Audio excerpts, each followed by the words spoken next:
Kalpasan ti Duatawen, awan tinaisiyangkat a Grand Civic and Military Parade. Iti pan nakaselebrar ti Pamilinawen Festival iti siyudad ti Lawag.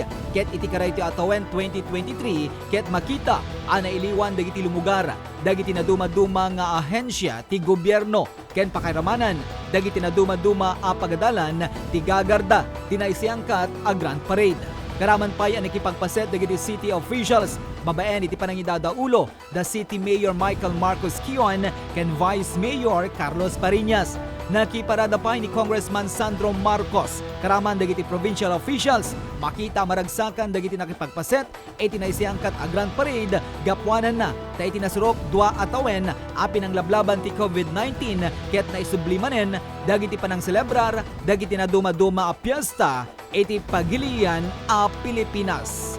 Para iti JCQ Online TV News, Joey Cordero Kiawit, nagipadamag.